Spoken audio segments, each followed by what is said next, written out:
Kepala Polres Ngada Nonaktif AKBP FWK diduga terjerat kasus dugaan pelecehan seksual di Nusa Tenggara Timur. Polisi telah melakukan penyelidikan terhadap 1 korban dan memeriksa 9 saksi.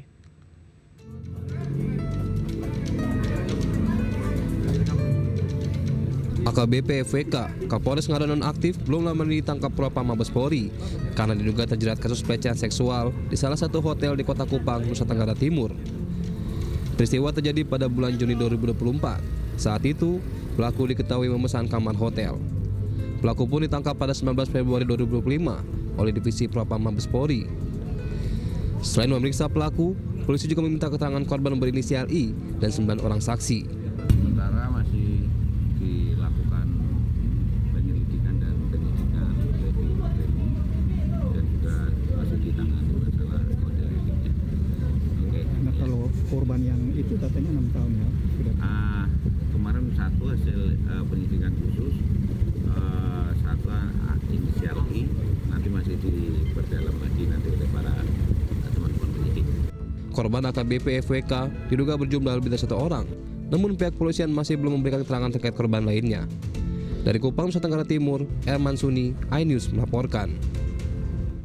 Polda Jawa Tengah memeriksa oknum polisi Brigadir AK guna mengungkap motif pelaku yang tega menganiaya hingga tewas.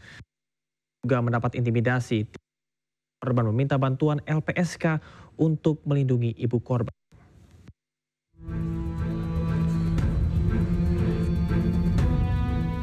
Penyidik Direktorat Reserse Kriminal Umum Polda Jawa Tengah memeriksa dan mendalami motif oknum anggota Intelkam Polda Jawa Tengah, Brigadir AK, yang tega menganiaya bayinya sendiri berusia 2 bulan hingga meninggal.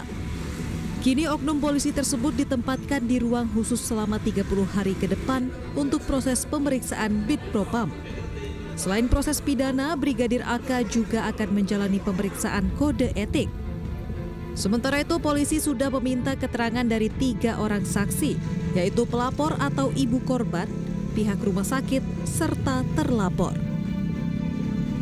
Polda Jawa Tengah telah melakukan proses penyidikan terhadap dugaan dari anggota atas nama Brigadir AK yang telah menghilangkan nyawa seorang anak.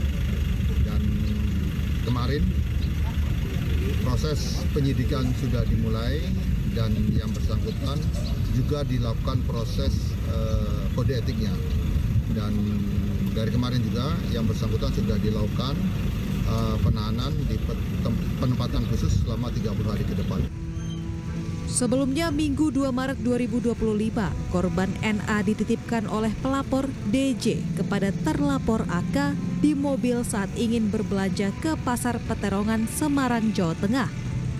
Usai berbelanja, DJ kembali ke mobil dan mendapati kondisi anaknya dalam keadaan tidak wajar, sehingga dibawa ke Rumah Sakit Rumani, Semarang. Namun naas sang anak meninggal sehari kemudian. Peristiwa tersebut kemudian dilaporkan DJ ke Polda Jawa Tengah 5 Maret 2025. Diduga mendapat intimidasi usai melaporkan kasus pembunuhan anaknya, DJ mendatangi kuasa hukum untuk meminta perlindungan.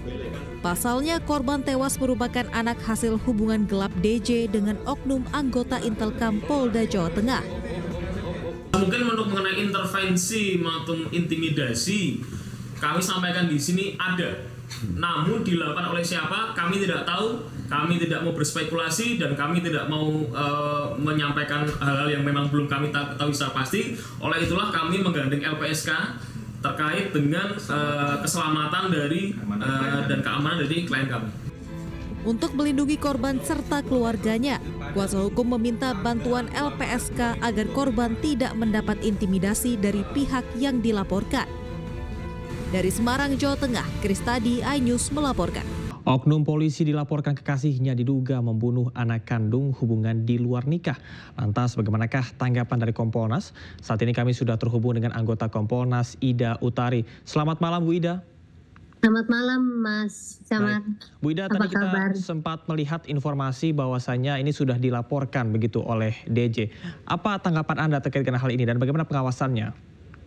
Ya, terima kasih Mas. Lagi-lagi saya melakukan, ya saya prihatin juga sama anggota kita yang masih saja melakukan pelanggaran. Sebagai anggota Polri tentu saja dia tahu persis bahwa apa yang dilakukan itu melanggar, baik melanggar etik maupun melanggar merupakan tindak pidana. Itu tahu persis dia, tahu persis. Sehingga apa yang dia lakukan sekarang ini sebenarnya adalah karena beberapa hal yang dia lakukan, termasuk pelanggaran yang pertama, dia menikah tanpa tidak sah. Artinya menjalin hubungan tanpa pernikahan yang sah, sehingga ada anak yang dilahirkan dari hubungan itu. Itu sudah sebenarnya menjadi pemikiran dia, sehingga memicu dia untuk melakukan, menurut saya itu sudah tindak pidana dan tidak pidana. Saya terima kasih pada Polda Jateng yang sudah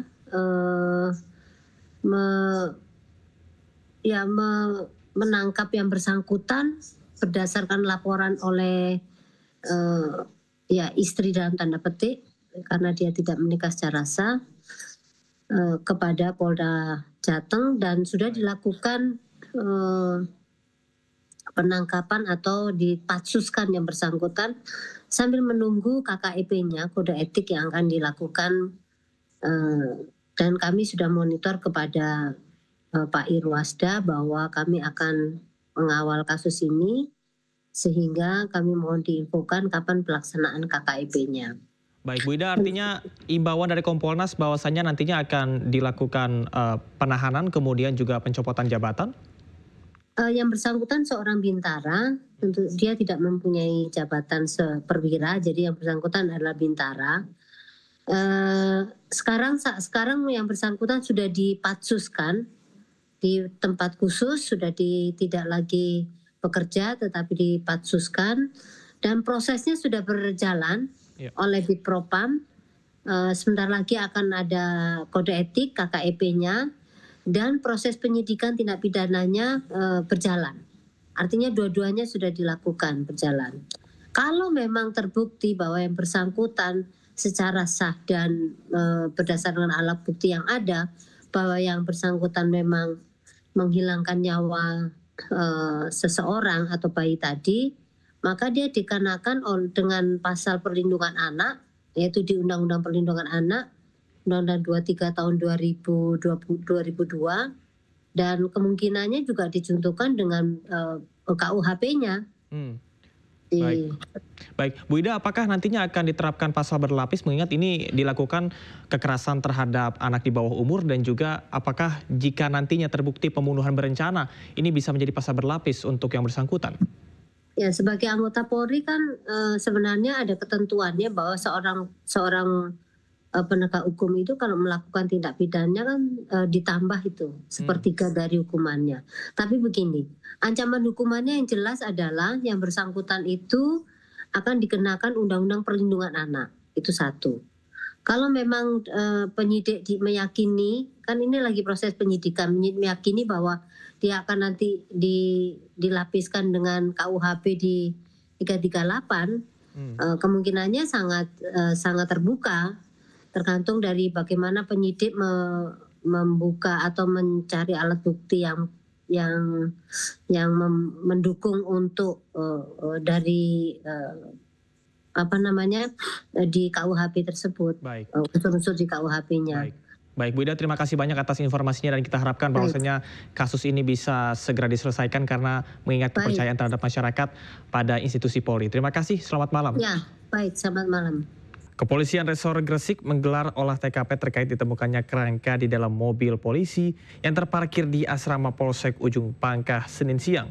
Polisi juga memeriksa seluruh anggota Polsek Ujung Pangkah.